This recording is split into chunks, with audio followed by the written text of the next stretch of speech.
The legends described a battleship that defied logic, a vessel whispered about in the dark halls of military strategy sessions, mocked by alien tacticians, and disregarded as mere human fantasy. It was supposed to be quicker than light, immune to hostile fire, and capable of emerging where no fleet had ventured to go. They dubbed it the Phantom of Earth, a battleship conceived of human imagination, a fairy tale designed to keep mankind optimistic in its darkest moments. But suddenly, in the midst of the Battle of Orion's Maw, it emerged. The Galactic Dominion, a massive empire of extraterrestrial warriors, has spent decades crushing mankind. Earth's colonies were destroyed, its ships dispersed, and its military chiefs distraught. The Dominion's flagship, Gorth Prime, led 1,000 ships against the last surviving human resistance at Orion's Maw, a fading red star. Admiral Zorth of the Dominion stood on his command deck, watching the combat develop via holographic projections. It was another bloodbath. The human fleet, outgunned and outnumbered, was shattered like glass beneath a hammer. And suddenly, without surprise, the Dominion's long-range sensors lit up with an inconceivable readout. A ship, no, a ghost, appeared out of nowhere right in the center of the Dominion's formation. Its black hull sparkled like the vacuum itself, absorbing every scan and sensor signal. It moved in ways that defied physics, morphing in and out of their detection fields like a mirage in space. It was one instant behind their front line and the next inside their command formation. The Dominion's ships began fire in fright, but their beams and missiles flew through the Phantom cruiser as if it were a dream. Then it hit. A single burst of energy was released, not in a straight beam, but in a spiraling arc that slithered through space like a living being. The Dominion's first battleship, Verax's Claw, detonated in a blazing bloom, rendering its defenses completely ineffective. The electromagnetic pulse ricocheted from ship to ship, tearing through hulls, sparking reactors, and wreaking havoc in its wake. Zorth lurched backward, his heart thumping.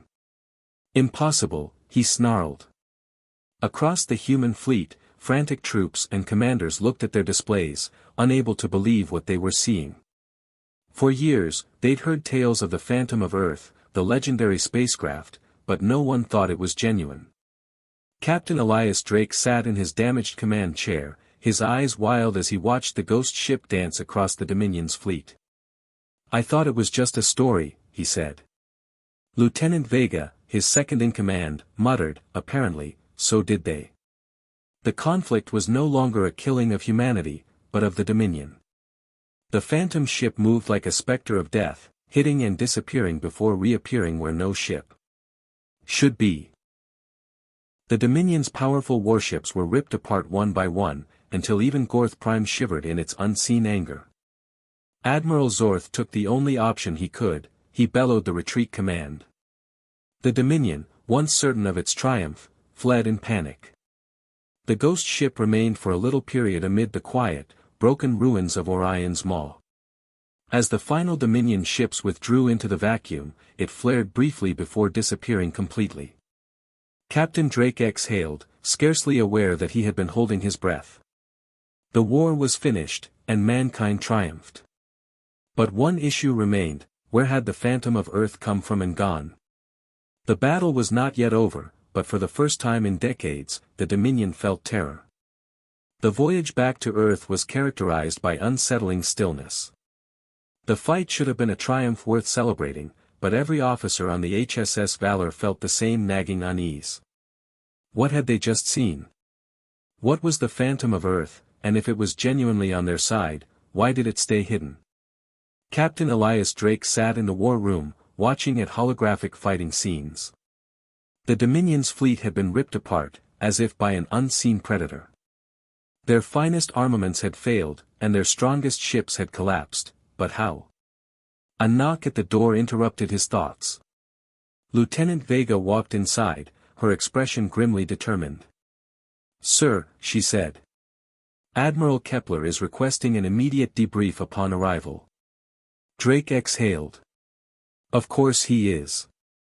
Kepler was Earth's highest-ranking military leader, a seasoned veteran who had seen mankind pushed to the edge several times. If anybody could demand answers, it was him. Vega hesitated. Sir, there's something else. Drake frowned. What is it? She took a step forward and lowered her voice. We retrieved one uncorrupted data file from the fight. It's incomplete, but... She raised a holopad and turned it toward him. Drake leaned forwards.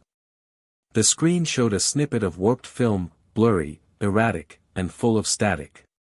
But then, for the briefest of minutes, everything became clear, a colossal spacecraft, not human, not Dominion, something completely different. Its surface was blacker than the emptiness, changing like liquid metal, and its shape was never completely stable. One thing jumped out, however, a solitary old sign was engraved into its hull, barely visible. Drake's breath stopped in his throat. It was an Earth emblem. Where did this come from? He said in a whisper. Vega's voice was tight. It was buried deep in our system logs, almost like it wanted us to find it. Drake felt a chilly shudder go down his spine. That sign was older than Earth's intergalactic age. It had been seen in the ruins of Mars, deep-sea wrecks on Earth, and in the whispered legends of long-dead civilizations. It was a symbol of something lost in time, something that should not exist. The Phantom of Earth was more than simply a hidden weapon, it was something far older, and it had just revealed itself. As the HSS Valor flew toward Earth, Drake realized one thing: whatever had rescued them at Orion's Maw had a purpose, and they were about to discover what it was. Earth loomed in the distant, a brilliant blue light of humanity's last refuge. The HSS Valor cut across the emptiness, accompanied by two other battle-worn cruisers that had barely escaped Orion's Maw. Despite their homecoming, no one cheered or celebrated. Captain Elias Drake remained motionless on the bridge, his gaze fixed on the incoming communication from Earth's High Command. When they reached orbit, Admiral Kepler's grim expression emerged on the main screen. His silver hair was cut short and his clothing was ironed to perfection, yet there was no denying the stress in his jaw. Captain Drake, Kepler said without hesitation, you're 2 hours late. Drake crossed his arms. We had to make sure we weren't being followed, sir. Kepler's eyes narrowed. And were you?